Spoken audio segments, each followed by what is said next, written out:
Are you a fan of spine-tingling stories about encounters with the legendary Bigfoot? Do you enjoy hearing from top experts in the Bigfoot field and exploring other bizarre mysteries? Then you don't want to miss out on the Bigfoot Society podcast. Join us for interviews with witnesses who have experienced the unexplainable in conversations with the foremost authorities on Bigfoot research. Click on the link in the show notes and join the Bigfoot Society community today. Get ready to experience the unexpected on the Bigfoot Society podcast. We'll see you there. There'd be a lot of poop in my pants. I've seen a 6-foot alligator go swinging through the air and slam into a tree. These guys are the scientists of the supernatural, lecturers leaving lessons for inquiring laymen. They are applying the scientific method to a world that baffles science. They are the cryptids of the corn. But who else has big black wings and red eyes? Batman. Oh, Mothman. Oh yeah, Mothman. A great white shark was stolen. Oh, someone stole a shark? I got stuff for you don't even know about. She's a witch. She turned me into a newt. Who knows? Anything could be possible. Anything could be possible. It's really big abduction vibes. Holy moly. It sounds like you were abducted. And it just stood up. I mean, it just like kept going and going. And she goes, what the?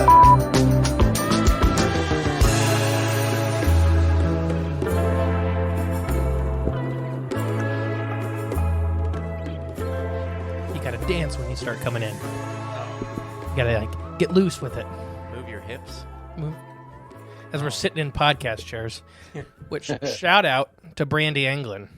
Got us brand new studio chairs. And they're wonderful. Thank you. Yeah, they are really nice. They're hot pink, and we sit in a neon green room, so it's great colors. I am the great and powerful Mr. E. And I am WD40J. Together we're Cryptids of the Corn podcast. Today, we are joined by a super friend. We met him at Crypticon in person, got to hang out, been talking on Facebook for a while. He's about the most lenient person I've ever had with scheduling dates. I've only had to move him around like 85 times. But he's here. But he's here, and he's got great stories for us. Welcome, David! Woo! Thanks, guys. Thanks. Good to be on the show. Thank you for coming on. Yeah, we're glad to have you. Quick question before we get into it. Could you hear the intro when it was playing? Yes. Okay, good. I've gotten a mixed bag. I think it's on their end. Because we had... I don't think Rick could hear it. Oh, okay. So a couple weeks ago, podcast time travel, because season 3 is not out for when we're recording this, but when it comes out, it will be. We had Rick on, and he couldn't hear the intro and the outro play. So it's kind of, he's sitting there in silence. As you're dancing. As we're dancing. Right. But no, we met you at Crypticon. You came up, and you have some really cool stories. But we just want to thank you for being a listener and hanging out, and just, it's a lot of fun. You wear our shirts around. I've seen you post pictures of it. Yep, dudes, I represent, that's for sure. I wear it several times. I've even wear it to work. People are like, Cryptids of the Corn. I'm like, yeah, great podcast. Even one of my veteran friends that work next to me, he started listening to you because I listen to you, you know, so he listens to all the podcasts that I listen to. So, yeah. Well, I definitely represent. Well, thank you. You're an influencer. And be watching your mailbox because you get a present for being so lenient. Right. But no, so when you first came up, you were starting talking about a pretty notable Bigfoot encounter from your home county. But you've collected other encounters and other stories of people you know or people you've come across too, and so it's going to be a really fun episode. I'm not showing Jay my notes, so Jay has no idea what you told me today. All right. But it's a lot. It's going to be awesome. But why don't we get started with that, the lady's Bigfoot encounter? Okay. So what was happening was it was a time of my life where I happened to be going through a divorce. And I was just messing around on the computer one night. And I thought, well, I'm going to search Bigfoot encounters in Indiana. And so I ended up searching up and actually found a website, and it had an encounter in my county. So I clicked on it and I've read it, which you've read the encounter but she posted it on a different website for that one than the website that I found it on. Anyway, so I read the encounter, and in the encounter, she had said that she had called the deputy sheriff, called the sheriff's department and had them come out because she reported a prowler because she knew they wouldn't come out if she told them that she was having a Bigfoot encounter. So she's a really intelligent woman. And so I happened to work with the deputy sheriff reserve guy at the time. So I started investigating. I was like, really piqued my interest. So I had him trying to figure out who the deputy was that went on that call. Well, in the meantime, in a weird sort of circumstances, a guy I worked with at the factory lived with this girl. She rented him a room. And so he was telling me about this. So I went down and talked to him, and he told me all about it. Ended up finding out where she lived, and I went out and talked to her. And she had pictures, she had footprint casts, she has hand casts and stuff. It's been several years ago, and lives went on since then. And I talked to her on Messenger not too long ago, and she said that she had all that stuff put away and she'd have to dig it all out. But so I don't know if her encounters are still going on or not. I know it's coming up on the anniversary of it in a couple of weeks that it happened. So I'm planning on going out there and seeing if I can scare up any noise or whatever. And in this spring, I plan on going up. There's a lake, a state lake that's right behind her property, and so I figured that would be a good place to go, maybe find some footprints or something like that, and she could probably direct me around. A lot of things happened in life, and I never really got to pursue the thing other than what she showed me and the pictures and stuff that she showed me. But yeah, her encounter was she come home from work, I think it was, and her dogs were raising hell or something, and she let them out, and when she let them out, something moved. It caught her attention out of the corner of her eye to her left, and when she looked, this thing stood up. And the thing is, on that property, right where it was at, there used to be an old truck set there and a security light, so it would have been right in the part where she could actually see this thing. And it stood up, and she said it was probably 8 or 9 foot tall and 700 or 800 pounds. It was a big alpha male for sure. And she grabbed her dogs and ran back in the house and got her shotgun and locked the door and called the sheriff, and the sheriff come out, and it scared her. She had a cow, I think it says. It scared her cow so bad that it went out in the pond. They couldn't get it out of the little pond that they have there. And then the officer, I guess she ended up telling him exactly what was up, and he suggested that she put security lights up. And so she put the security lights up on her house, and then these things started throwing sticks and rocks and stuff at her house. So it got so bad one night that she ended up having to pack her kids up and go to town and staying at a friend's. And then she ended up taking the lights down, and I don't think she had any more trouble like that. And pretty much that's it. She just has a lot of weird stuff happen on her property. I know that she has the Bigfoot stuff going on, and then on her camera trap, she always had a lot of like orbs. She got pictures of, for some reason, would trip her camera and there would be an orb. It was really strange. What year did this take place when she saw it? I believe that was 2005. Okay.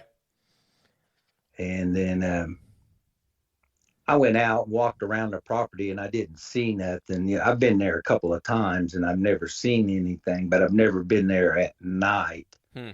Now, she did tell me that prior to this, she was a widower at the time, and this was a new place that they had bought and moved to this property here. She had told me that she had lived in a property down the road from there, and that they used to, like her kids used to tell her that the hairy man was looking in the window at her. Oh, gosh. And that they always had a problem with, they had like rabbit cages and stuff like that. They raised rabbits and things, and they had class like you would on the end of a dog leash. And that's how they locked their cages. And these things would be off of the cage and the rabbit would be gone. So it would have to be probably some, you know, I'm not saying there's not vagrant or something. Maybe, you never know. People living in, I know somebody had a camera trap set out way out in the woods and caught this like hobo looking guy walking through the woods. So you never know.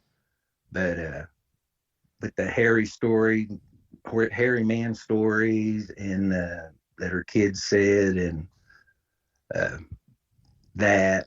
and then her story now and the pictures that I've seen that she has and stuff, you know, I totally believe her. And then, like I said, I've had I've had things happen to me around there that I can't explain, other than something big had to have done it. So I don't know. Where do you want to go from there? So, yeah, real quick before you start sharing some of those, I want to cover her story a little bit more. Right. First thing is that's a smart cow. Yeah, I get Because it. a cow's hard to kill no matter what, but you know what's really hard to kill? Cow in the middle of a pond. I guess so. Yeah. I'm just thinking, like, a 900-pound cow is, you know, harder to kill on land. And he ain't coming out. And he ain't coming out of that pond easy. But no, if I remember right, and it's been a while since I read the full encounter, but you sent it to us and it was great, that when the dog ran out, she went outside too before the Bigfoot stood up. So she was out with the thing. Right. She was probably within 20, I'd say 20 feet or less, probably. Oh, jeez. Because I was there where the truck was at. You know, I've been on the property and seen it, and she was probably within 20 feet or less of this thing when it stood up. And so this is southern Indiana, right? Right. She said it was black, and it had some gray in the hair, too, you know. That's a big one. But so in this, it was a winter encounter. So I'm trying to remember everything. I've read so much Bigfoot I encounters. want to say it was on February 2nd. I want to say So really but close it may now. have been like February 15th or something. I don't know if you've ever gotten back to our Bigfoot migration episode. It's really a long time ago, season 1. But I really think these Midwest Bigfoot, and that's why this is important, is that that's the time of year they'd be down there. That's the time of year they'd have activity spikes and stuff like that. Right. Because things are starting to bloom and get, you know what I mean? And they kind of, to me, I think they follow the, you know, say like morel mushroom. Right. They follow that spring line They up. come up in Tennessee before they come up here. So you follow them through, you know. So that's called the spring go up line. in Michigan. Yeah. Yeah. I think you're right. I think totally they do. agree there. And there was a guy that was on Eric's podcast, The Uncomfortable, and he only lives like 30 miles from me. And from what I understand, some Bigfoot people say that these things can travel 60, 100 miles a day, no problem. And that they can go like from where I live to where he lives, it could probably go and only cross little country roads and stuff most of the way there. So, and then another so you hit on a lot of cool stuff that I'm sure you probably realized, but everybody at home may not have. The body of water is a big deal, especially with active, continuous Sasquatch activity. You know, anybody can have a Bigfoot sighting on any place in this world. But it almost always seems when we have continuous activity, it's around a good water source, whether that's a river, stream, spring, or lake. and it's rural. So Yeah. food, Yeah, they're secluded. yeah, food, water, and space. Mm-hmm. That's a good area for. I mean, even it's people don't get the idea of what southern Indiana looks like. You know, And there's so many farms and so many, and the deer are crazy. Their food would not be a problem for them. I guarantee that. mm-hmm. And then it getting around the house. I'm a big believer that these guys, especially some of these individuals, Sasquatch, can be trash can scavengers. And I think they're Right. really good with it. So getting that Well, close. Sorry. my bad. I cut you off. No, it's okay. She has fruit trees in her yard. Oh, God. Oh, even more. Yeah. Yeah. Rabbits, fruit. Watch the kids all night. Never did get a picture of them. She put a camera trap in the trees, and what she did, she's a really smart woman. Like I said, she modified her camera traps and somehow they run off a solar battery, and so she could just leave them out and not have to go do the batteries and stuff. Yeah. So but she had one in the tree, one of the fruit trees behind her house, and it never did get a picture of a Bigfoot or anything, but it got a really weird like ray shooting down out of the sky. I mean, it was just like a beam. The like I could describe it'd be like a lightsaber, but coming from down out of the sky. Couldn't see what it was coming from because the picture's only so big. Right. It wasn't catching what it was coming from, and that was really weird. Another big thing is, like you said at the time, she was a widower, so a single woman with kids. Yeah. Some of the scariest reported Sasquatch encounters are that scenario. A single woman with kids, or like the Brown property out in California. They would have no Sasquatch activity while the husband was home, but he would travel, a week or two at a time for work, and then the property would explode. Whether how smart you want to put him, it's a personal preference. But they would get, on the Brown property, she would hear her husband's voice being mimicked in the woods, calling their dogs. Right. And whether it's purposely trying to call them and lure them away, or it just is mimicking a noise it heard, it could be either. But definitely that's a woman with kids. That is, I don't know if it's just a curiosity thing, and the alpha male isn't present of us, so it's like, okay, I can come into their territory. It's just a weird. Well, I do know from the pictures that I've seen and stuff that it was a family unit. It wasn't just him. There was two other big ones, which I'm going to assume was a juvenile or a smaller male, and then a female, and I want to say there was 5 of them, but I know for sure that there was a white baby. A white baby? Because there's one picture that the mom is carrying a white one on her hip, and it's off in the distance, but you can see it and you can make out, and so, yeah. And then what was really weird was a couple of years after I met her and I seen them pictures and all that stuff, some guy up the road in the town close to us decided to hoax a Bigfoot thing. And some Bigfoot hunter come in, but that was when they figured out it was a hoax or whatever. But the local newspapers had people write in and tell their encounters if they had encounters. And somebody from out of town wrote that they were out in the area where this girl lives, and they had an encounter with a white one. Right in the same area, probably within 3 or 4 miles of her house. So I thought that was weird. Yeah, I could understand somebody writing in and writing up, but that specific saying it was white, and then I remembered her picture. Yeah, that's amazing. You hear it's very, very, very rare in the beginning to hear about a white Bigfoot, period, let alone an adolescent. I kind of go with it as it being a recessive color that just pops up every once in a while. But a lot of other researchers think it's like an old age thing, like silverback gorillas. You know, the more silver they have on their back, the older they are. I don't know, but a baby white one. Yeah, that's probably our first. That's the first time I've ever heard of a baby white one. That one, which is awesome. Yeah, it's amazing. But I wanted to bring up another thing. I actually have the pictures or some of the pictures on an old computer of mine, but I've lost everything. I've got to get to where I can get on the hard drive and download the stuff off the hard drive, and I can get them. And then when I get them, I will send them to you. Awesome. Yeah, I'd love that. I will literally put them on the wall. Yeah, but and because I couldn't believe it myself. She tried setting her cameras around it, but it's like on all these things. She put apples up in trees and stuff like that, and try to lure them in and get pictures. And that was where she would get pictures of them off in the distance, but never nothing up close where they get the apples and stuff. And it was always kind of weird.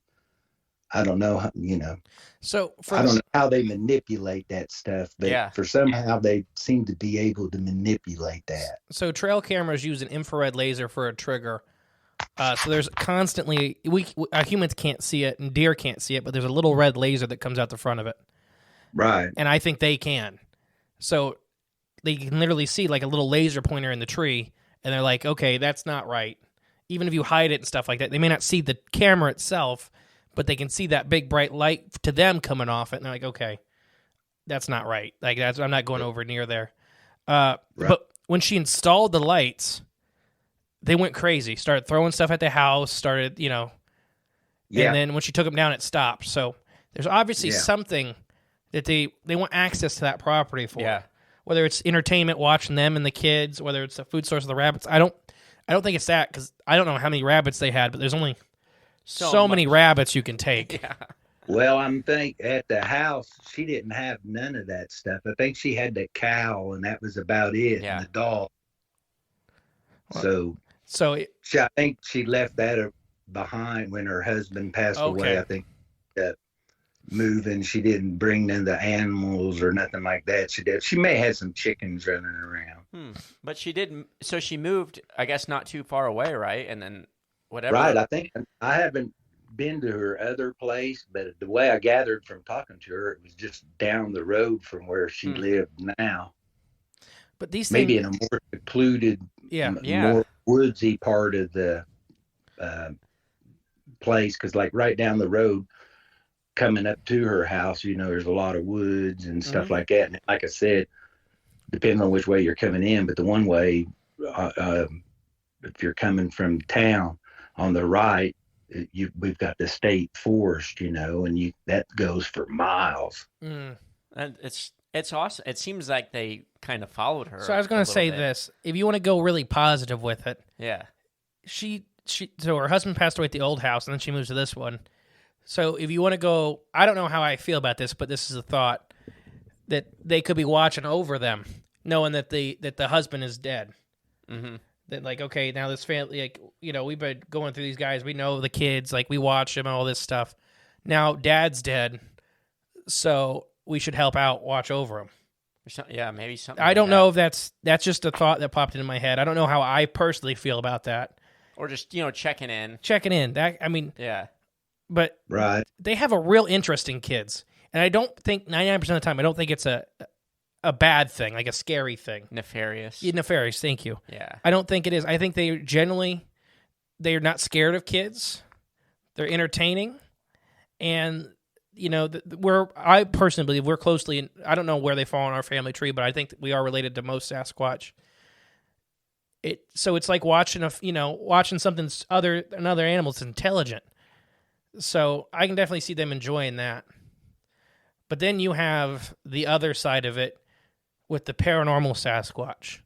And a big sign of that is the orbs. It happens too often. Even researchers like Tom Shea, he's personally seen a Bigfoot and then seen an orb. Mm-hmm. So I think it's foolish to say that there's at least not some kind of connection there. I kind of go with maybe sometimes it's a similar a different phenomena that likes the same habitat or follows one or the other. I don't know if they're directly related, but she was having pictures of orbs. Sorry, we cut out. She was having pictures of orbs. Do you remember what color they were? Actually, if I remember correctly, these orbs actually look like they have people's faces in them. Oh gosh, I don't like that. And that was good. You reminded me when you were talking that I believe she said that somewhere, I don't know if it was that property or her old property or it's somewhere around there. There's some Indian burials. So, see, that gets into the more of the paranormal side of it. This is an old, an old area that it's been inhabited for a long time by people. The Ohio River Valley. You're in the heart of the Ohio River Valley. There was a river that probably ran right through that area, if I'm not mistaken, and it was a kind of a decent sized river, so it would have been good to navigate on if you was an Indian, back in the day. Mm-hmm. And I know there's a town up the road that, I say town now, it's probably 2 or 3 houses, you know what I mean? But back in the day, it was a town because it's still on the map and everything, but it's only got like 2 or 3 houses there. It actually has some woods, and she told me that the name of the woods was the Haunted Woods, but she believed it was called the Haunted Woods was because people were getting in there and they were being, I don't know if you want to say stalked or, followed through the woods. Yeah. So they contributed to ghost or whatever spirits instead of what it actually is, which is a Bigfoot. Mm-hmm. I can get, so you know what this encounter reminds me of a lot is Hawking. Oh, okay, yeah. So we've talked about it, you've heard it, but everybody at home that may have not heard some of our earlier episodes, Hocking Hills State Forest, I personally believe, is one of our reproductive areas. It's something to do with the reproduction or breeding or something like that, because they have more of that kind of encounters, where it's the stalking, it's the following out, it's the making sure that you're scared and you leave. They don't hurt anybody, in my opinion, at least in this area, but they really freak you out, and they make sure you for sure is not coming back. Right, yeah. They make you uncomfortable. Yeah. And you like a dodge, yeah. And I think southern Indiana, so I personally believe that a lot of the Midwest shares the same Bigfoot. So the Bigfoots that are in Wisconsin, Michigan, northern Indiana, the UP and stuff like that, they come down to the lower Midwest for the winter. So southern Ohio, southern Indiana. And it seems to fit a lot, especially a lot of the interviews we've done and stuff like that. Mm-hmm. It seems to really fit that mold. And I personally think that's when they're breeding. I think they go to these areas. You got a state forest with water, really rural. And that'd be a good area to meet where a couple families could meet, or a couple, however they organize themselves. We don't know. I kind of go with the family thought myself. But because that's what most primates, including us, how we divide ourselves up. Mm-hmm. Right. But that's what you'd have to have. You'd have to have an area where different families could swap genes. And I don't know, it kind of sounds like this may be one of those areas. It definitely sounds like a special area. Mm-hmm. That's for sure. It's special for 100%. Mm-hmm. It's one of those, and we got plenty more stories we're going to get into here in a little bit, but southern Indiana, just like that southern Ohio, West Virginia corner, holds, like, I don't like the word magic, but holds something like magic to where all this special stuff happens. Like, you get a lot of Bigfoot activity, Dogman, but then you get, like, the weirdos. Like the Ohio River Octoman, Right, yeah. You get the really, like, Bigfoot's one thing, but the Ohio River Octoman is completely another. I thought you meant the weirdos like the hobos. Oh, no, there's a lot of people, too. The people are in that. Like Monroe County, Monroe is only like 30, 40 miles from us, and it was on Finding Bigfoot and all that. So there's a lot of encounter stories up there. People.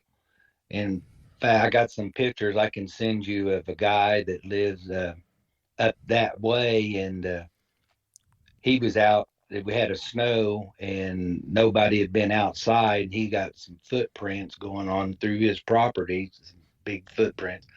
I don't think he took a picture of them to scale them, but has no explanation for him. I think I got a picture. They walk up and go over his barbed wire fence and continue. I love those pictures of Bigfoot tracks. I've seen a couple similar ones, but like just either they push down the fence or they just step over like that. Right. And you're like, well, he went right to where there's a big post, so they could put their hand on that and post step and over. Yeah. Yeah, that's amazing. And back to her, she one of the pictures. I'm going to work real hard to get these pictures off of my computer. Hopefully they'll still work that I can do it. In one of the pictures that she has, I'm pretty sure it has the alpha male in it and the other male. There's 3 big ones, but one of them is back in a thicket. And I always have a hard time seeing it myself. I seen it better on her computer when she showed me. But definitely you got from like the hip down of the alpha males walking off. And these more of the, I want to say the patty kind of looking Bigfoot. What they look like. They're not these other different kinds that I've heard people talk about. They're more of a resembles patty with the thickness and everything. One of the heavy guys or heavy girls. Yeah. Big, I mean, thick from animal. The picture to me, the thigh looks like it's as big around as me, and I go 230.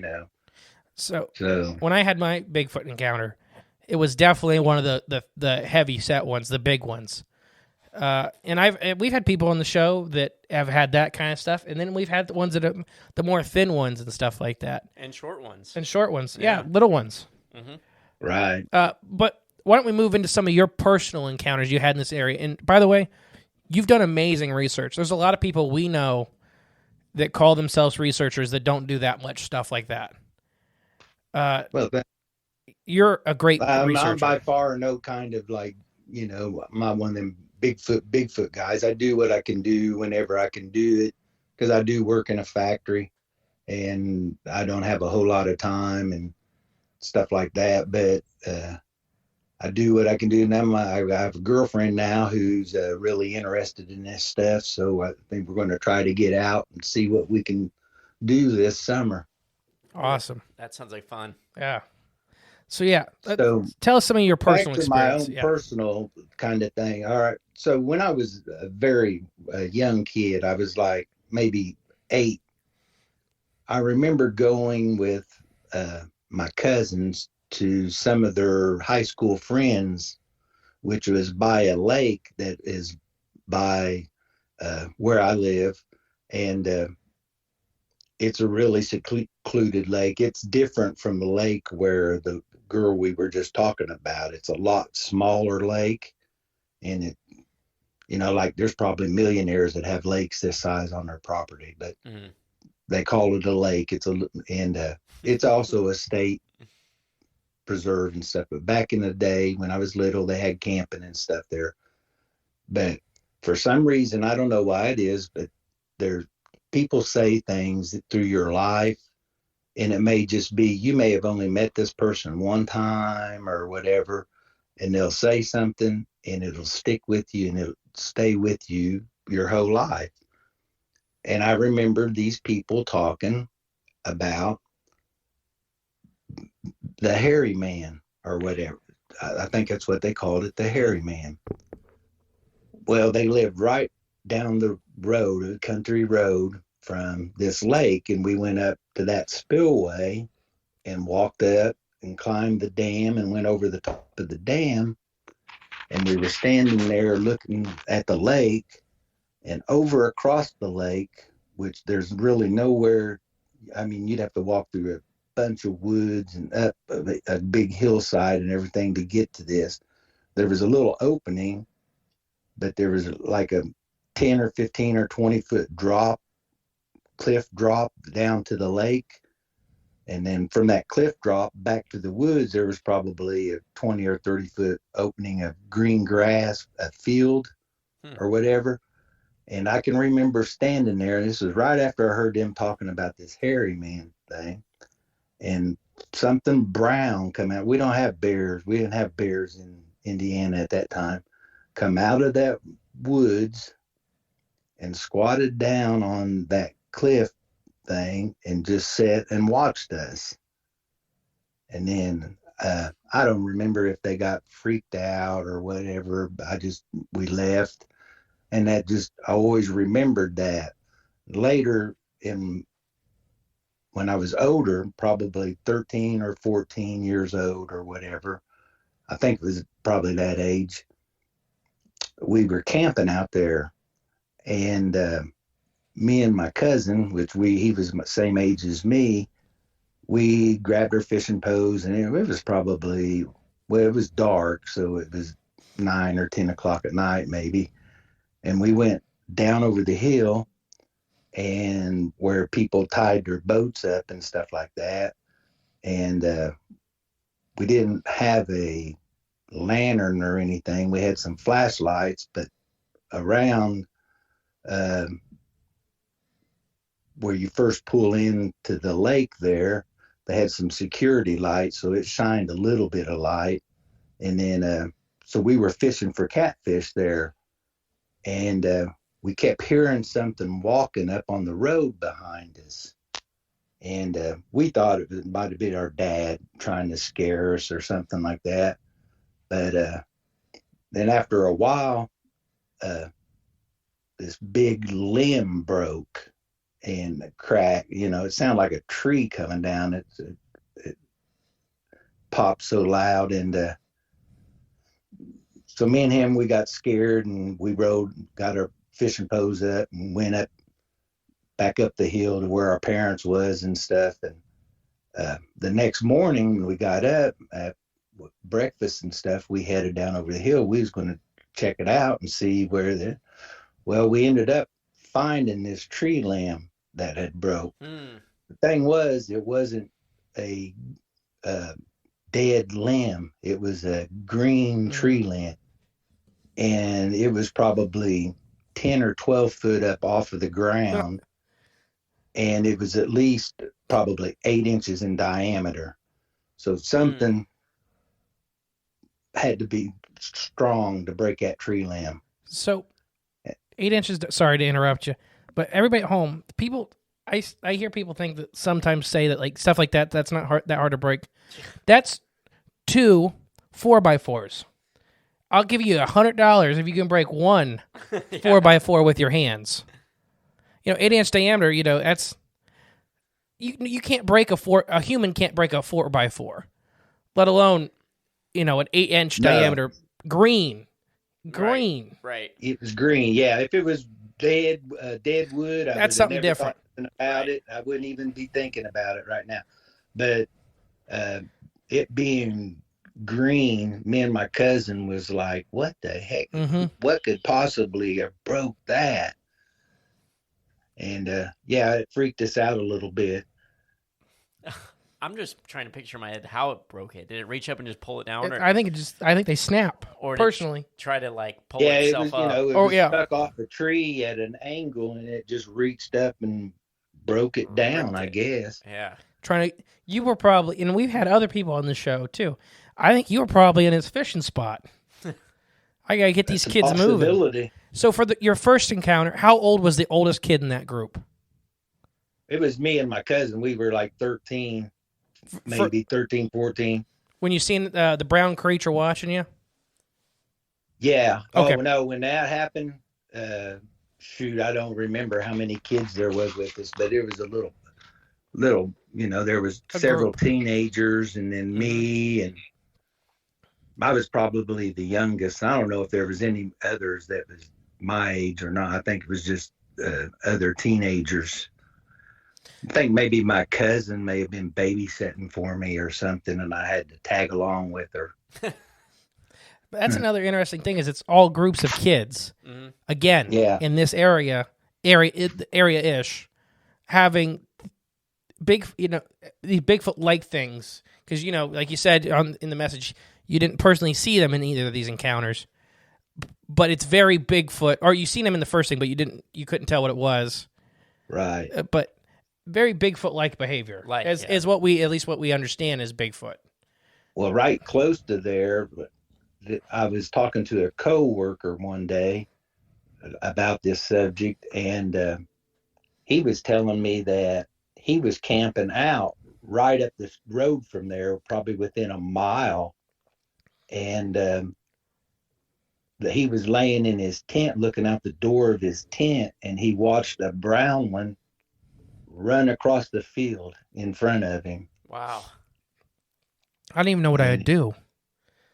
Like, so that's not very far from where no, I seen right far from it. And like I said, this lake is pretty secluded, and always a lot of weird stuff. I could go back and get the old regional newspaper and stuff. One time there was a snake loose in there. It was like the Loch Ness Monster deal going on, but it was a big giant snake, and it was made the newspaper 2 or 3 times. And then I remember the local newspaper back in the day of like 2 or 3 UFO encounters people claimed to have out there. Yeah. So it was quite an active place way back in the day. It probably still is. I think, I don't know. It's definitely, from talking from you already, it's definitely one of these areas that is special. The state closed it down. They don't take care of it no more. They closed it down? Yeah, but the state just quit taking care of it. So like, they stopped maintaining the trails and stuff like that, so you... Right. Do you know if you can legally still, if you wanted to walk through the forest and stuff, could you still go back to that lake legally? Yeah. Okay. Yeah. Pretty sure you can do that. I know people that still fish on there, fish in the lake and stuff. Just, it seems like that's a heavy discouragement. Right. That you got to, I walk through plants and stuff to go fishing, but I'm insane. Right. That would definitely push a lot of people away. Most casual people. Casuals, sure. Yeah. That's right. That's like they don't mow it or nothing like that anymore. They don't take care of it like that any at all. You just have to know it's there if you want to go there. Right, right. Probably the only people that use it anymore are local people that know, that's been using it their whole lives. Yeah. Mm-hmm. Man, that's how many times have we heard that though? That after Bigfoot encounters and stuff like that, or constant stuff. It don't matter if it's Bigfoot or not. That they shut down the area or they kind of put a gate up or something. I'm wondering, too, if it's just some natural phenomenon going on there that draws all this stuff to it. Helltown, Ohio. When we talked about Helltown, you can, quote-unquote, legally go to Helltown still, but there's big gates saying that you can't. But they just put those up. Right. Right. I don't know. It's just because it's state land, so they're kind of walking that line of trying to discourage at least the majority of people. And that's at least in my mind. But I don't know. That's crazy. Without putting big signs up. Yeah, that says, big, like the big one right behind me. Yeah. No trespassing. Top secret Bigfoot breeding area. Yeah. Put that sign up. What have you really seen that sign with the USDA or U.S. Forest Service logo on it? I think you might get a little bit more visitors then. Oh, I'd be taking it down and stealing it. Yeah, that's where you got that one. Shh. No, so yeah, what other personal experiences do you have? I didn't mean to cut you off for so long. At one time, somebody had told me that they had seen somewhere where that lake was one of the top 5 places in the United States to encounter a Bigfoot. Wow. But I have never been able to find that. I've looked and looked and looked, and I could not find that anywhere. So but somebody had actually told me that once. I wonder. So the BFRO, we just had Rick Rallis on. He's going to be the week before this interview comes out. No, he's 2 weeks before this interview comes out. Sorry, podcast time travel. But the BFRO has those lists that they don't make them public because they don't want 10,000 people to go out to that little lake and look for Bigfoot. But we'll talk off air and stuff, and I may swing that by him and see what he thinks of that area. Because he's one I really trust about this stuff, so that'd be kind of cool. Right. But yeah, that's crazy. So my other weird thing that I had happen to me was when I was about the same age, 13 years old, I went with my aunt and uncle to Georgia to my father's dad's house. So it was like the first time I met my grandparents and my great grandparents. They were my great grandfather was 94 when I was there, but they lived out, and I just remember like you turned off the highway. My great grandfather lived. If you're looking to move out of your parents' place, you could really cut expenses by bundling your car and renter's insurance with Progressive, which is good because your little brother has gotten really territorial. You're blood related. You'd think it would be fine to share food in the fridge. I mean, who writes their name on every individually wrapped slice of cheese, Tyler? Still, you've got to admire the commitment. So bundle your renter's and car insurance with Progressive and use the savings to help you move out and have all the cheese you want. Progressive Casualty Insurance Company. Coverage provided and serviced by affiliates and third-party insurers. Right on the highway, but then you turned on a dirt road, a dirt driveway, and you went back to my grandfather's house. Well, they didn't have enough. Like my aunt had 6 kids of her own, plus me on the trip. So there wasn't enough rooms and beds and stuff to go around. So I slept out on the front porch at my grandpa's house, and on a cot, and the porch was screened in, and then it had shrubs around, so it kind of had like privacy, but it was just a screened in porch. So basically I was like camping outside, but I was on a porch. But so I was laying there one night, and I heard these dogs barking way off in the distance. And then as time was going on, other dogs started barking. It was like getting closer. So like I was like thinking, well, whatever this is coming this way. And I slowly followed the dog barks, and and then the next thing I know, I could hear whatever this was running up the driveway. This is just a dirt driveway. And I never, ever even thought about looking, because Bigfoot wasn't even on my mind back in them days. Never thought about it, looking in the dirt for a footprint. Mm-hmm. But whatever it was, when the feet hit the ground, I could feel it in my chest.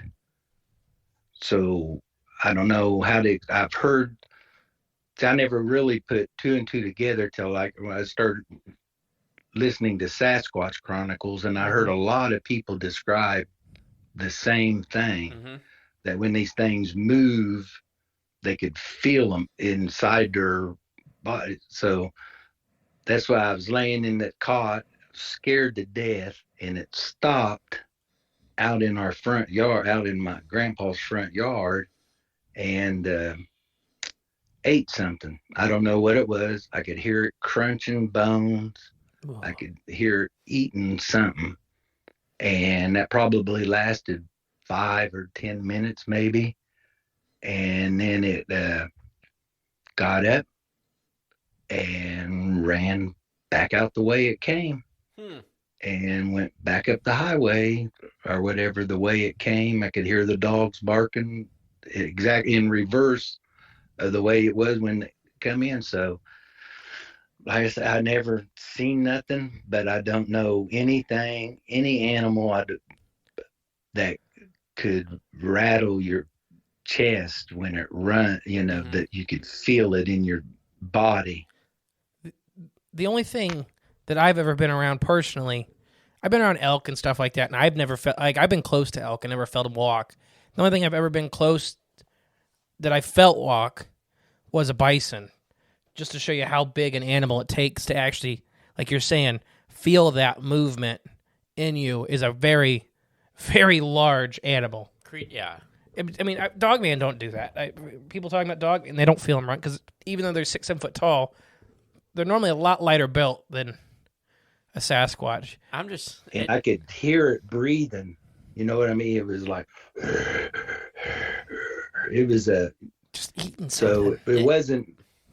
Yeah, I don't know. Like I said, it was strange, and I was scared, really scared. Rightfully so. Yeah, he's crunching on bones. You know, I wouldn't be going back to my Like grandparents' there's house. only a screen between me and whatever this Right. is. Yeah, it's not that. And you wasn't can hear holding it him back. eating bones. Yeah. Yeah. And it's only a screen. You know what I'd have been doing? Pooping my pants. Yeah. Literally. Because you can hit you know the difference. Something's eating something, and then it cracks into a bone. Yes. That sound. Right. So yeah, it was definitely eating something with bones in it. It almost makes me think like he snatched up his buddy's meal and then took off running away from Like, him. I'm going to go hide in this yard. Yeah, found a safe spot to chill out and eat it. I was thinking more roadkill, walking down the road till he found something. Oh, what did he say? He was running, like sprinting away. Oh, I okay. don't know. No, I don't. I mean, They took it from that dog. Who knows? I don't know. it could be the other dog. Yeah, They do not like dogs. Maybe he snatched the dog. Yeah. and took off. I think that's dogs. They do not like dogs. That's 100% fact. I've witnessed that. It's because dogs know. Yeah. Yeah, dogs know. Trust dogs. Like I said, I don't know. I just know that it was big, whatever it was, and it was scary. So, Yeah. Sure. I mean, imagine if it was just I'm going to say normal animal, even though Sasquatch may be a normal animal. But imagine it's a tiger or a lion through a screen door munching on bones. First off, you're not going to feel that walking, even though tigers get pretty big. But that sound, and everybody at home, if you have not experienced an animal chewing on, like, cracking bone, it is disgusting. It turns my stomach because I'm just... Because you're a big wimp. I am. I get nauseous real easy because it's just like that sound. Yeah, no, I know what you mean. It's not like chicken bones are a little different. I mean, you know, bird bones are a little different being hollow. Yeah. They more like have a snap to them. But like what I imagine, he's probably eating a raccoon or a small dog or something like that. And that Crunch. mammal bone. Mm-hmm. I could remember like when my coon dogs used to fight, and then, you know, when they'd bite like the raccoon in the back of the neck and break its neck and stuff, yeah. and I could the bones cracked That in. crunch. I mean, it was nothing like it was way louder than that, but I mean, I don't know. Maybe it may not have been because it was late. You know, their sound travels pretty good when there ain't nothing, and it was just right there, 15 or 20 feet from me out in the front yard. Mm-hmm. No, I think you heard the sound pretty good because just a screen door or a screen between you and it. Yeah. There ain't much amplifying or blocking that sound. No obstruction. There wasn't no like so far up there was a wall or anything either. This was just a completely screened in porch, so Oh my gosh. I could hear it very well. Yeah. So what'd you do the next day? Did you like, hey, can I sleep in the house now? You know, I didn't say anything to anybody I just didn't say nothing to anybody. And like I said, it never even occurred to me because like Bigfoot wasn't really on my radar at that time. Yeah. And what actually the thing that happened at the lake with the tree limb probably happened after this. So, yeah, I just got up the next morning, you know, and me and my cousins commenced the playing, you know, and Went on hanging your out day. with friends. As kids do. Braver kid than me. Yeah. I was so, believe it or Or not. we may have actually got up and went to, because we went to the Little White House, President Roosevelt's place he used to go, Warm Springs, Georgia. He used to go there for the therapeutic springs, you know, because of the polio and stuff he had. Mhm. So we may have got up the next day and went there. I'm not sure. Or if not, we just got up and started playing. That was it. Yeah, I'd have been up, like crawling up the walls, screaming the whole time. Like you're not letting me. I'm like I wouldn't leave the bathroom or something. For some reason, I've been blessed to be able to hold my composure on stuff. It doesn't matter really what it is. I've just kind of not ever really freaked out on something. Mm-hmm. And I've had weird, you know, a lot of stuff happen, you know, people getting hurt bad and stuff like that and having to take care of. I think I probably have to contribute that to, a lot of it to going back to the military, you know. Oh yeah. But before that, it was just how I was, the way it was. I was kind of like growing up, and I was the grandkids and all my nieces and nephews and everybody, they looked at me because I was the oldest one to be the protector guy. Mm-hmm. So I just never, not saying I wasn't scared or nothing like that, but I just don't show it on the outside. Yeah. I I get that. Once I forgot to say this at the top of the episode. Thank you for your service. Oh, no problem. But is that the final personal story you have, or do you have another one? Yeah. Okay. I will say though, I have it like on our town Facebook page. I've had several people post where they've like seen something. One guy even posted a picture of something he's seen, but it's not a Bigfoot. It has it. I'll send you the picture of the actual post, and it looks more like the goat man. But back in my hometown, you have a goat man too. I'll send you the picture. Guy just asked if anybody's ever seen this creature, and I've been trying to get a hold of him and find out what's up, but he has never responded to my friend request and stuff like that. So, well, the government man got him.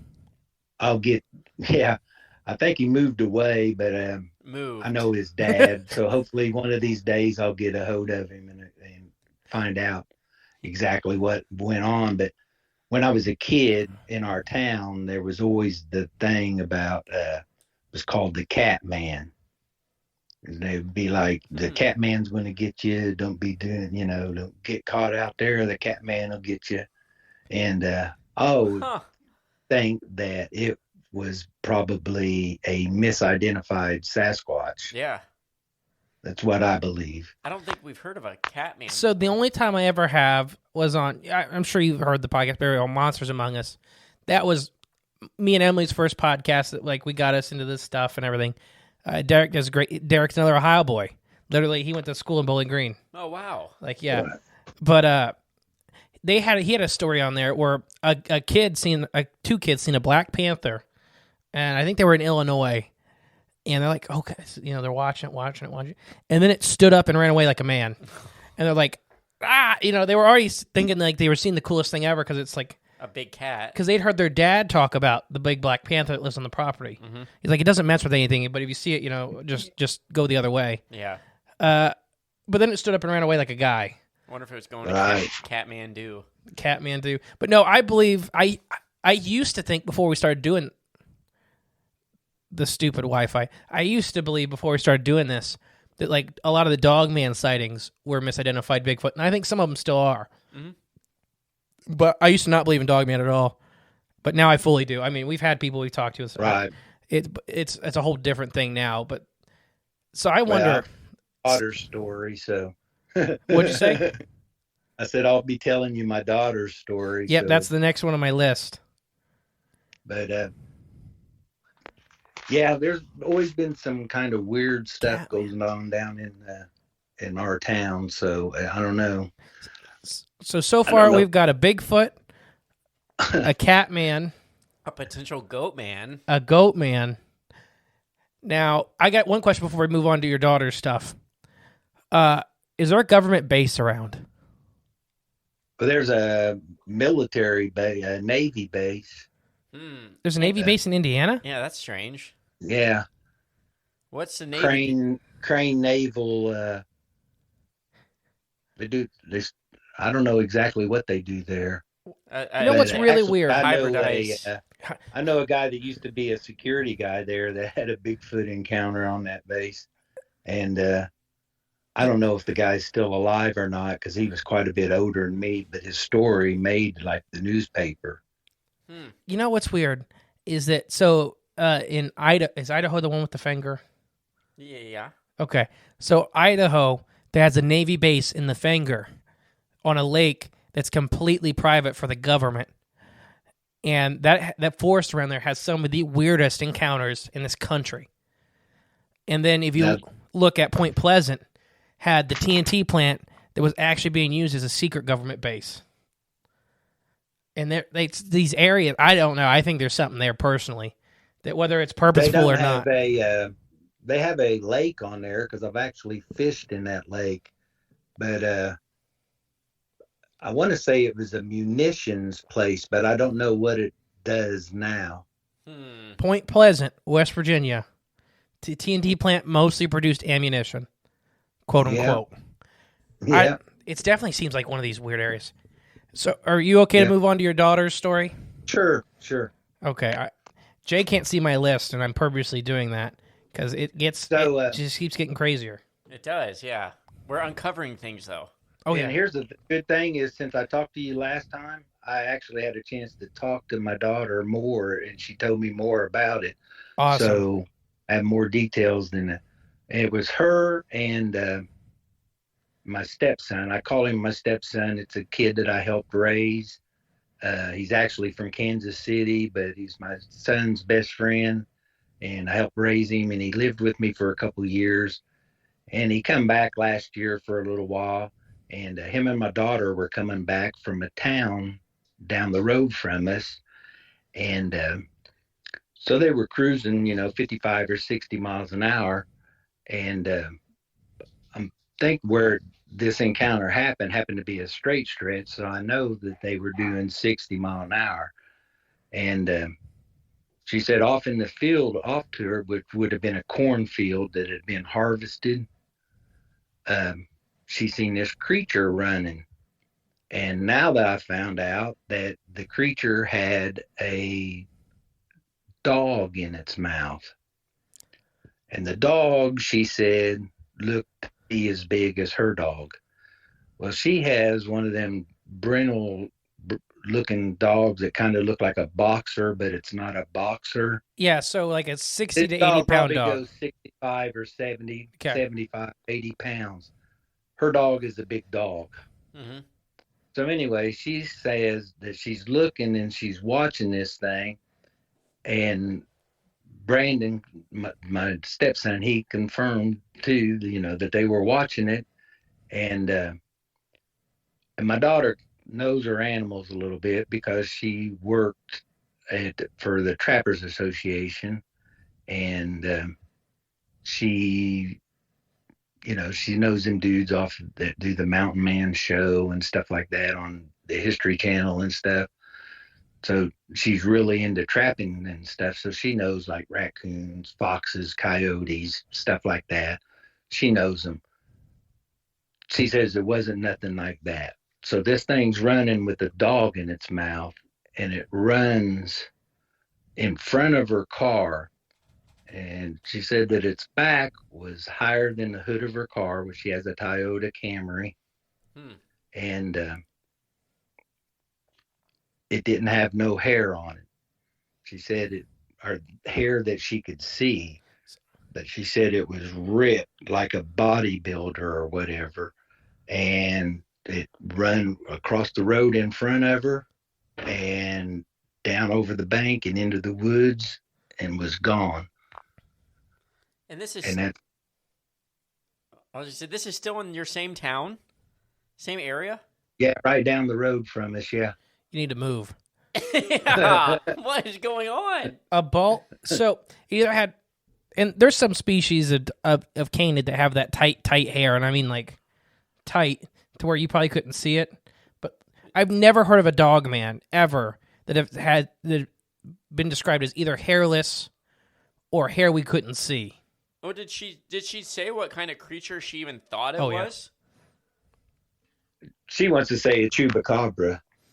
Okay, It so doesn't sound like a chupacabra that I see, because she said she said it was big. It was big. It wasn't like the ones I've seen on TV with the blue eyes and the little pocket things on their hind end and whatever. Nothing like that. It was way bigger than that. She said it was ripped like a bodybuilder. This is So it's ripped, and then its back came to the hood or the roof of her car, right? Not the roof, the hood of her car, the front end of her car up over the hood. So it would probably be 4 foot or whatever, 3 or 4 foot tall. This is some. Was it running on all fours? Did I miss that? Running on all fours with with the dog in its mouth, and the dog was completely off the ground, wasn't dragging the ground, she said. Did she tell you? I know this is all secondhand stuff for us, but did she tell you what the face looked like at all? Did she remember any of that?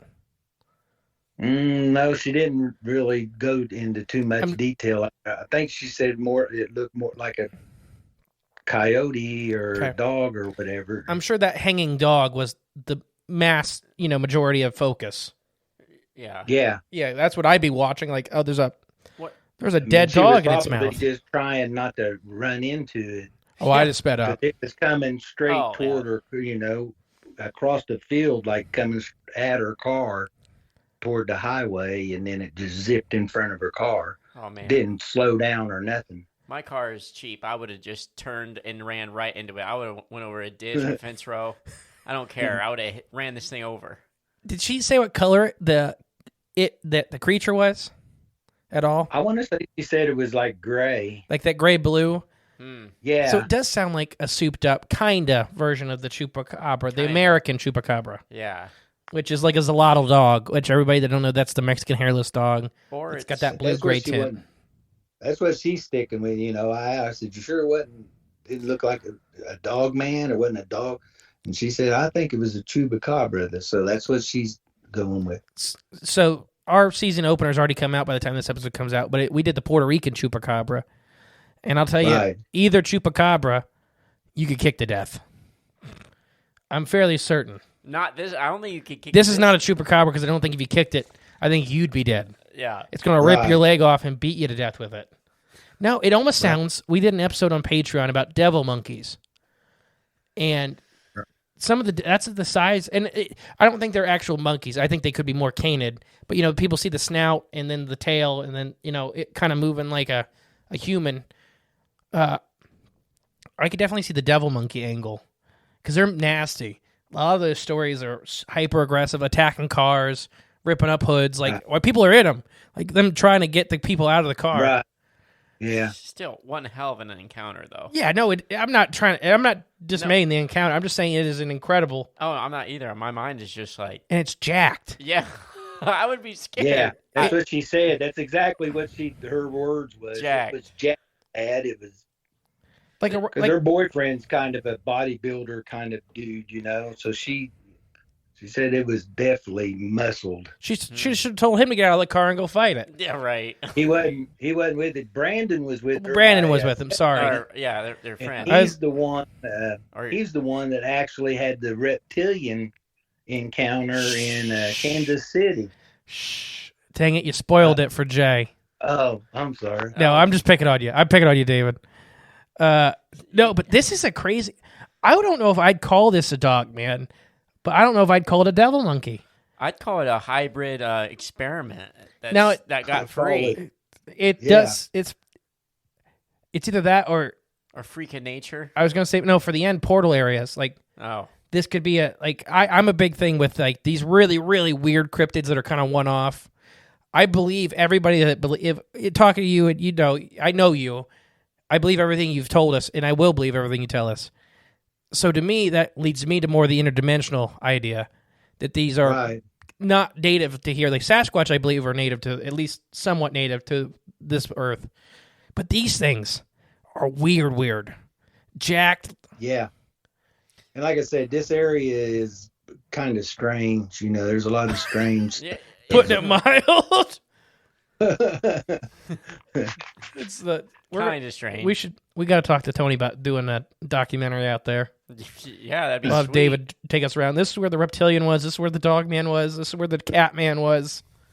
So the story about the reptilian was Brad was telling me that him and his girlfriend were coming back from the casino in Kansas City, and I don't remember the road or anything like that, but they popped over a hill, and this thing literally walked in front of them and looked down at them and just kept on walk off the side of the road, and then I guess disappeared. And his girlfriend swears to it, and then he swears to it that he's seen it. It was a reptilian, a lizard head. And it was probably 7 foot tall. Did he just? It was walking on all four or two legs, right? Right. Did it have? I don't know. Once again, secondhand story. Did he tell you if it had a tail or anything? I don't know that much about it. I just know that he told me that he's seen a reptilian, a walking lizard.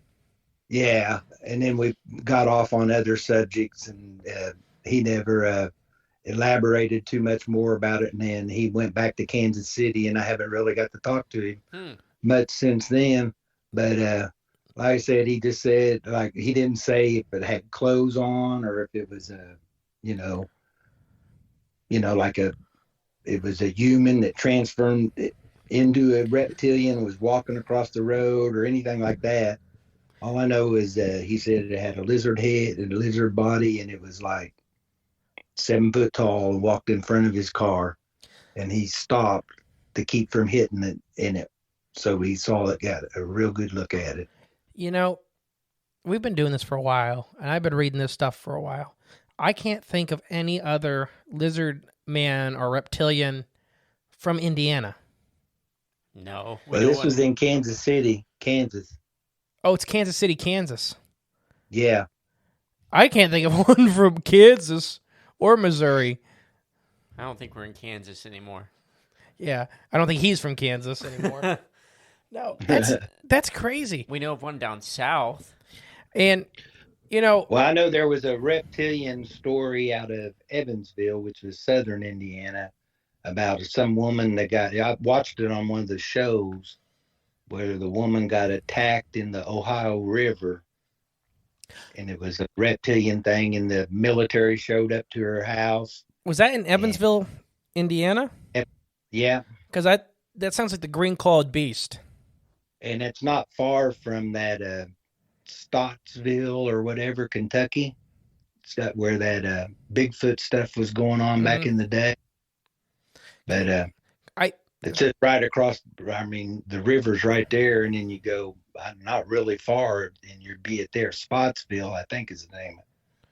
But back to the reptilian, that's about all I know on that. I can't give you that much more detail. I just know that he's my stepson, and he's never lied to me about anything, so I don't believe that he was lying. I mean, that'd be a big lie. That's what I believe he's seen. I believe it all.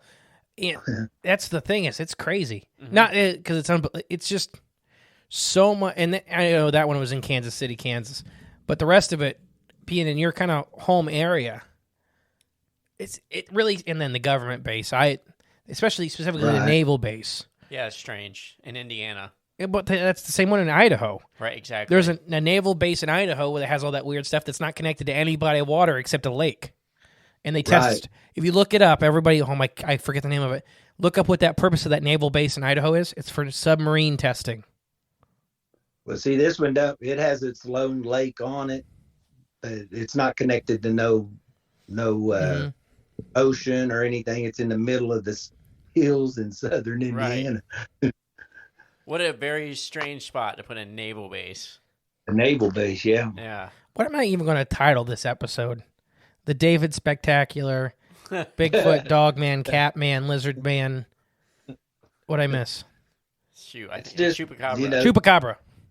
The stories I hear and I check, and I believe these people, Like I said, the woman, I've got the pictures and stuff, so I totally 100% believe her, and then I know what I experienced. Right. And then the rest of it is your family. Yeah. And that didn't even go into the ghost. I mean, like, I had ghost in my house, and I had a reading with a psychic one time, and he told me before we started that he didn't use names or nothing, but if a name come through, he would say it. And he was talking about some an older gentleman that was on my property, and said that he's real particular about things, where things go and stuff like this, and said some other thing. And then he said, he said something about fishing poles and fishing and stuff. And then he said, well, I'm getting a name. And he come through with the name. He said, Fred. Well, Fred was my grandfather. He didn't live on that property, but he lived in a property like a half a block away. And Fred was the only grandfather that ever took me fishing. And so that was really weird. So, can you tell us a little bit about your ghost stuff? Unless you got to go. I ain't rushing you. No, in my house, this same psychic told me that I have an older woman that haunts my house. She done, I guess she's real OCD cleaning or whatever. But I said, well, she must be going crazy. She must be. She'd hate And my then, house. I was thinking the same for this place. My mother, I've had people, I guess I've been sitting in my house and had a friend of mine sitting there, and some dishes rattled in my kitchen, and my friend said, did your mom die in this house? And I said, yeah, she did. And he said, she's in the kitchen. And then, like I said, right then some dishes rattled or whatever. And then I had that very same psychic tell me that my mom haunts that house. I'm not going to say haunt. They visit. They hang you know out. what I mean? Yeah, they come see you. Yeah, they visit. They come and they check on See, you. I don't personally, and this is my personal opinion, I don't think there's such a thing as a ghost as in a human ghost. I do think there's entities and stuff. I do believe our loved ones can visit us. Yes, totally. That's not a ghost, in my personal opinion. That's your mom just coming to check on you. Yeah, my daughters heard my mom's voice. My mom, we used to drop my kids off there every morning when I would go to work, and my mom would get them and send them off to school. And I had a younger sister that was still in school too. So my mom used to holler at them every morning. She had a specific, she'd holler, tell my sister and then my daughter to get up, get ready for school. And my daughter says she clear as day heard my mom holler at her one morning, and there wasn't nobody else in the house but her. So, yeah, I clearly believe that they come in and out, and then, and times when you need them, they show up, and if you ask for their help, they'll come and help you as best they can. Right. And I just even think that presence is help enough sometimes. Just to know that somebody is looking out for you. Yeah. But yeah, so I think your family's kind of similar to my family in the aspect that you guys are open, and that may be why you've had these experiences. And all of them, the Bigfoot, the Dogman, whatever it was, the Lizardman. And I think that plenty of people have these experiences. I just think their mind throws it away immediately. If they're not open to this stuff, if they're not open to the other side, if they're not open to the possibility of other entities sharing this place, that they just kind of, excuse me, it's all good. They categorize it away. I just seen a bear, even though it was 7 foot tall and green in the middle of the highway. Right. I just seen a bear. yeah. Or it's jacked and it's carrying a dog. It was just I just seen a dog. A dog bear. Right. It's just so kind of like I did when I had my encounter, and I just got up and started playing the next day. Yeah. It wasn't real. It wasn't. Right. And I think a lot of people. I guess what I'm getting at is I don't think that the encounters are uncommon. I just think it's uncommon for people to recognize it. Yeah, a lot of times people just don't say nothing because they don't want people to make fun of them and stuff. Absolutely. They don't care, you know what I mean? I just tell them what I think, and if they can like it or not like it, or they're curious, they'll ask me questions. If not, I'm okay with that too. It don't bother me none. But I was going to get back to, I had the deal I just run in by accident with my coworker at work. And I was talking about a dog man. I think I was talking about my daughter's encounter. And then she started telling me about, or I can't remember if no, it wasn't her. I was talking to somebody else, and they said, "Oh, you need to talk to this guy because he's seen something." So I went and I talked to him, in which I know he's a deer hunter and stuff, so he knows stuff in the woods or whatever. But on his way to work one morning, there was a creature that run toward his car, and he don't know what it was. He can't identify what it was. But my coworker that I actually work with was in a car like right behind him when it happened. So she got a really good look at it. Only thing I can do is I can send you a picture of what it was, but it kind of actually reminds me of, and actually I got the picture off of the Mountain Monster website of like the Kentucky Hellhound or something like that. She said it was all, actually the one I got, the picture I got is black, but she said that this thing was white. And it jumped from, so the lane that she's coming in town, so the lane on her driver's side is empty, and this thing is in her lane, and it jumped from a dead standstill, she said, from her lane across the other lane, across the shoulder of the road, which the shoulder is almost as wide as a lane of traffic, when it come down on the ground. So that's that's probably what, a 10 or 12 foot leap at least. Yeah. So like I said, I showed her that picture. I can show you, I can send you the picture and show you what she said it looked like. I haven't got to talk to the guy yet and show him the picture to see what he says, but yeah, so there's another weird creature that she's seen it 3 times now. And so the one she got a picture of was black, but you said she's seen a white one too? Well, the picture that I got that she says it looks like was white, a black creature, but she said this creature was white. Okay. Sorry, I get confused easily. It doesn't take much. Yeah. I knew one was white, one was black.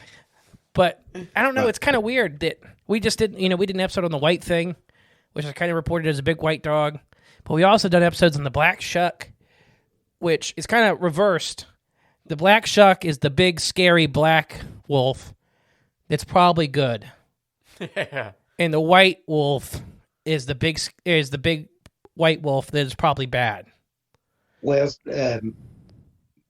back in the day, a few years ago, it's been a while, but there was a guy who actually raised wolf hybrids up the road on this road.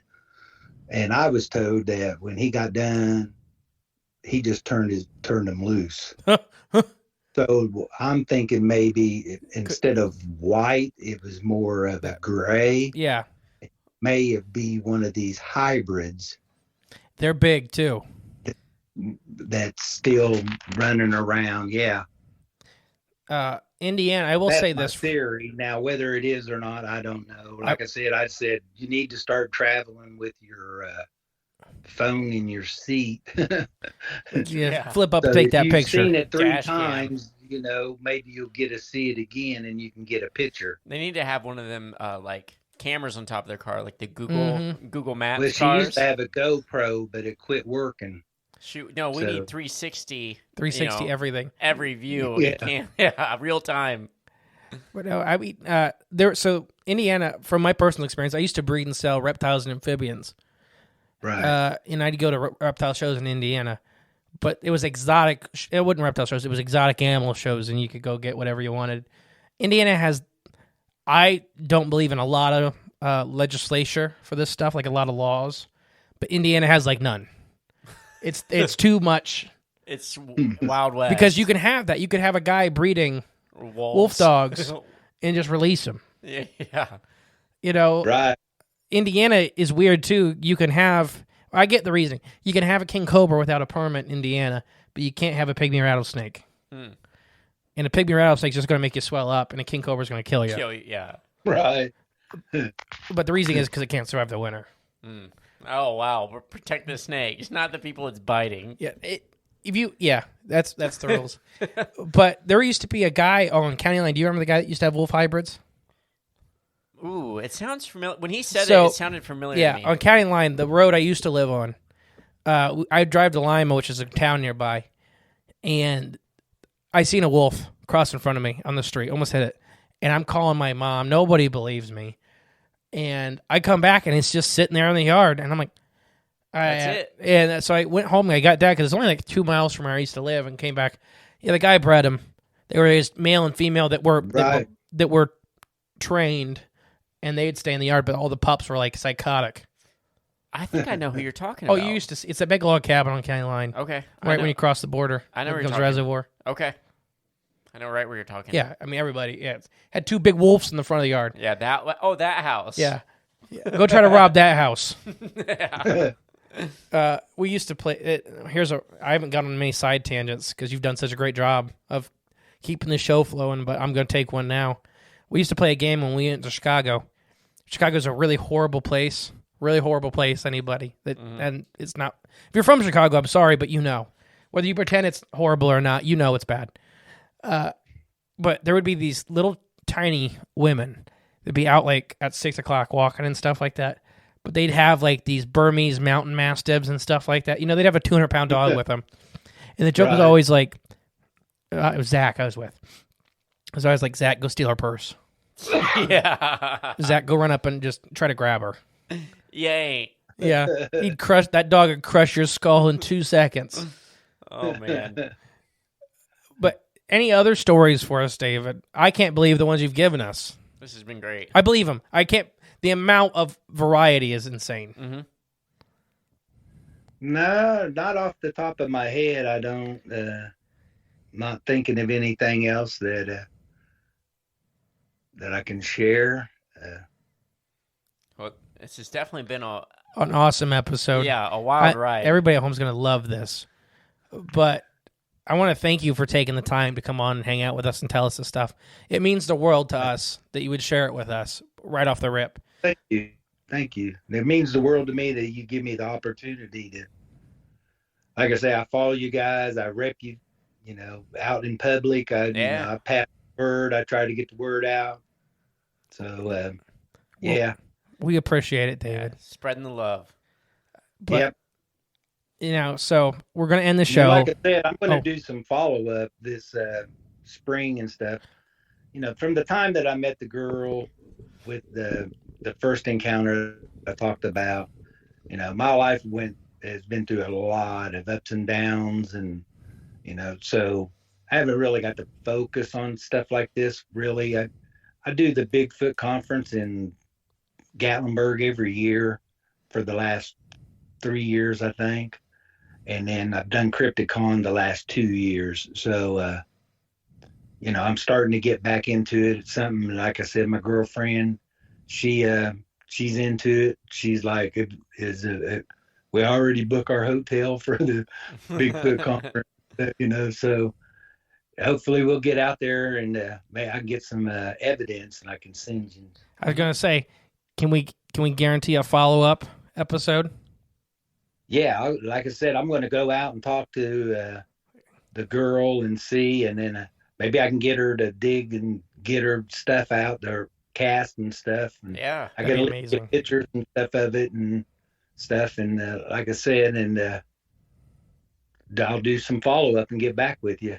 Awesome. So I got one more compliment before we wrap it up, and I kind of already said it earlier, but I've never heard you call yourself a researcher, but you definitely are, or an investigator, whatever you want to call it. You have done more work for this one case than most people that call themselves expert investigators or Bigfoot experts, which I hate that word, or whatever. And we know really great people in this field, and we know really poor people in this field, and the amount of work you put into this one case or this one area is extraordinary to me. And I just wanted to say thank you. No problem. Said there's a lot of people that believe this stuff, but in my area, people they don't acknowledge it really. You know what I mean? That's the Midwest. So it's kind of hush hush. So when I happen on this stuff, I try to track it down and get to the source. And find out as much about whatever the story happens to be, find out as much about it as I can. That's awesome. So we're going to close it out, and you know how we end the shows. So on the count of 3, we'll all scream bye, and then the outro will play. All right. Are you ready? Yeah. All right, David. Thank you again. 3, 2, 1. Bye. Thank you for listening to Crypts of the Corn podcast. Please share with a friend you think would like us. It's the best way to help our show grow. Leave a comment, rate us, a 5-star review, and remember, there is always extra content on Patreon/cryptozoology.com. And don't forget, stay magical.